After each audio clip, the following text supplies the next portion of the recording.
Suppose 1 साल के बाद आपको नोटिस आता है, आप 100 करोड़ क्रॉस करते हो, आपको नोटिस आता है, आपको सिर्फ ये करना है कि ये वाला चेकलिस्ट आपको लेना है और बोलना है चलो बाबा एक एक करके करते जाते हैं। कहीं पे भी if you get stuck you can go and access network FP processes and templates and implement.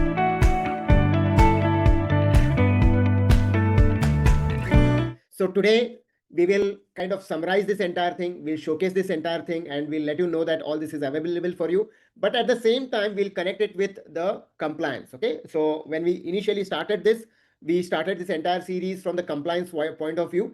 And then we evolved it into, okay, why don't we just help everybody to follow the best practices, which is good from 3 perspectives. As we had mentioned, it will help you to be compliant with AMFI and SEBI regulations and guidelines. It is good for your clients. If you implement these things, it will ultimately ensure that you are able to deliver more value to your clients. And third, it will also help you to grow your practice. Okay, so let's get started. And I hope everybody has this particular sheet with you right now. Okay, do you have the sheet with you? Can you please say loaded, which has 4 sheets: AMFI DDQ, AMFI Audit Checklist, MFD SOPs, and MFD templates. Now, before we get into this, know that we have done quite a lot of work on mutual fund distributor compliance and due diligence questionnaire audit. Okay, so this was done in MFD standards and best practices. So those of you who want to kind of revisit this, because quite a lot of work has been done, and we had sessions, we had various checklists there also. So if you want to go and download these things, you can go and watch these sessions, which is how do you view AMFI due diligence questionnaire, what are the AMFI code of conducts, what is the checklist of information which you need to have, and then lastly the FAQs around AMFI DDQ. Okay, so this is there in MFD standards and best practices. Those of you who would like to later visit it, you can always visit it. Know that as a pro member, you have access to this already in place. Okay, now coming to the AMFI DDQ. Okay, now how many of you already fall under DDQ, or you expect yourself to fall in DDQ in the next 1 year, or you are not in DDQ? What is DDQ and what is audit?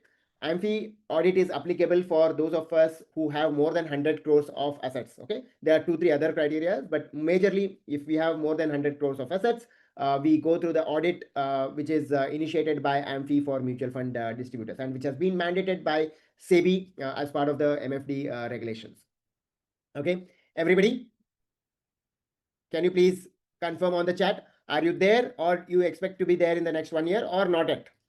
It's perfectly fine. Okay, and we want every single one of us who are mutual funds to fall into AMFI DDQ. It's a good, just like becoming a taxpayer is a good milestone to achieve. Falling into AMFI DDQ is a good milestone to achieve. How many of you agree with this parallel? Okay, so that is the way in which DDQ functions. What happens is, once you fall in this, AMFI initiates an audit by a chartered accountant or some of the firms, and they say go and audit these mutual fund distributors on various parameters. And what the auditor does is they send this kind of a questionnaire and tell you to fill this form, and then come for half a day or 1 day and check if you are following all the rules, regulations, and code of conduct set by AMFI and SEBI. Okay, you should be aware about this AMFI due diligence questionnaire. For your convenience, we have put this entire questionnaire. It's actually in a Word document, but we have just copied it and put it in this particular Excel sheet only, so that it's there with you at for your convenience. Is there at one place. Okay, now AMFI DDQ has 6 sections. Information about the distributor. I would request you to quickly in the next 3 minutes glance through this. Okay, glance through 3 minutes only. Glance through this. There's information about the distributor. Okay, what do you do? Corporate, individual, what are your registration number, what are the other registrations that you have, do you have how many offices you have, how many employees you have, and stuff like that. What are the other products which you do, and stuff like that, right? So that is number 1. Second is the mutual fund business activities. Do you do execution only, advisory, or both, physical, online? How do you do the audits, portfolio reviews, and transactions, how are they maintained, and all that stuff. Okay, then there is operations and customer service related.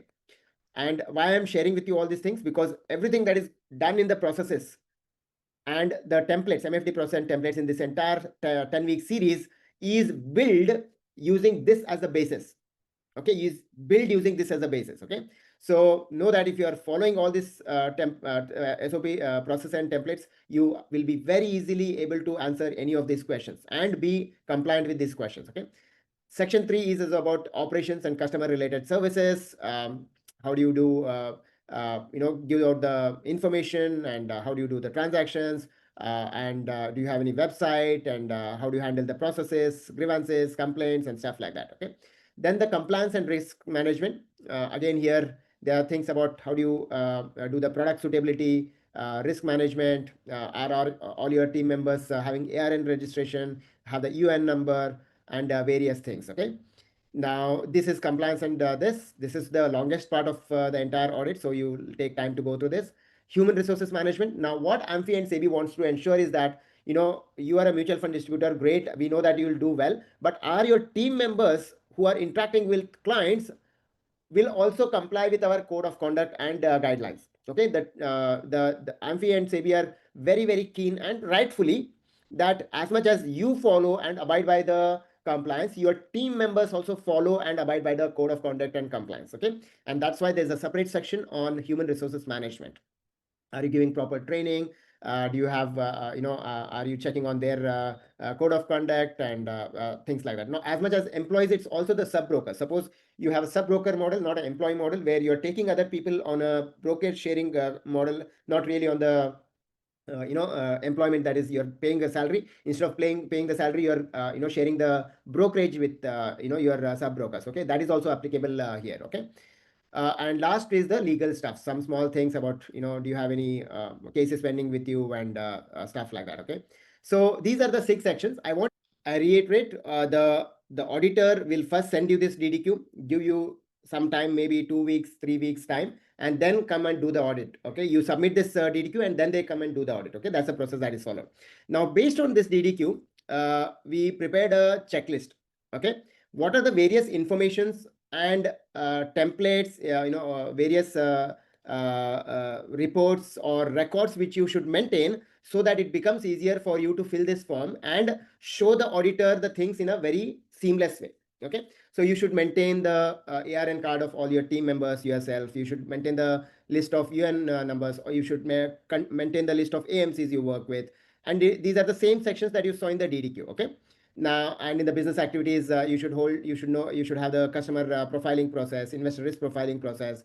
What are the communications sent to your customers? Operations, how is the client onboarding done? What is do you have that form in place? Okay, show the form. So when the auditor comes to you, the generally auditor will say, okay, we'll come with this checklist. He'll not go through this DDQ completely. Okay, he'll say, okay, can you show me this? Can you show me this? Can you show me this? Can you show me this? Can you prove this? Can you prove this? Where are you maintaining this? Where are you maintaining this? Okay, good. So that is how the auditor will go about doing the audit. Okay, because some of the questions may go all over the place. It is very easy for both you as well as the auditor. When there's a checklist in place, he comes in the morning, he or she comes in the morning at 9:30. Okay, go by 1:30 or so. They will go through the entire thing, and they'll make an observation about, okay, what you have in place, what you don't have in place, and what you need to do after the audit is done to be compliant and follow the best practices. Okay, now go through this, and what we have done is we also added the DDQ section. Okay, this particular thing will fall into which particular section. Know that there are sections here of each of the DDQ questions, 1.6, 1.7, 2.1. So that same thing has been put here so that it's very easy for you to refer. So a lot of work has been done to make your life easy now. Okay, and then what we have also done is, in which system you will find a way to put this records and process in place. Okay, suppose you want the procedure followed for selection or deselection of mutual fund products. Okay, it is covered in section in system 3. S stands for system. Okay, S1, S2, S3. We had 9 systems which we followed in our entire series, right? So once you click on this, you will directly go to that particular series, and from here you can download the template. Okay, so that's how easy you can start implementing things. So in this series, you all are aware that Prashant also mentioned, we have developed 40 SOPs and 52 templates as part of this series. Are you able to visualize and realize the amount of work that has gone into this by the Network FP task force team, and the amount of resources and ready to use templates and processes that you have at your disposal as a mutual fund professional or distributor?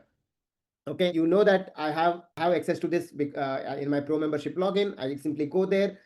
If you want to directly download the SOPs, directly download the SOPs, directly download the templates, or if you want to watch the session to understand those SOPs and templates, you can watch that and then download. Both ways perfectly fine. Okay, so that is how you'll go about using this. Suppose एक साल के बाद आपको notice आता है, आप 100 crore cross करते हो, आपको नोटिस आता है, आपको सिर्फ ये करना है कि ये वाला चेकलिस्ट आपको लेना है और बोलना है चलो बाबा एक एक करके करते जाते हैं. कहीं पे भी if you get stuck, you can go and access Network FP's processes and templates and implement it. If you are getting stuck, you can watch the videos on how to use the processes and templates and then implement it. Okay.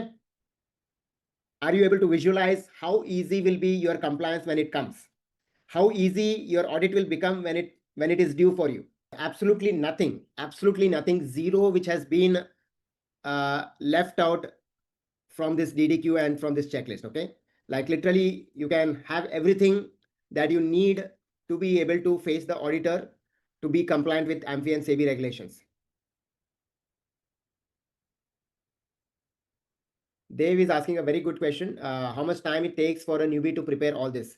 Obviously, the templates and processes are already done for you. You can download it from Network FP. To implement them, we would highly recommend around 3 to 6 months. It's not overnight. Overnight.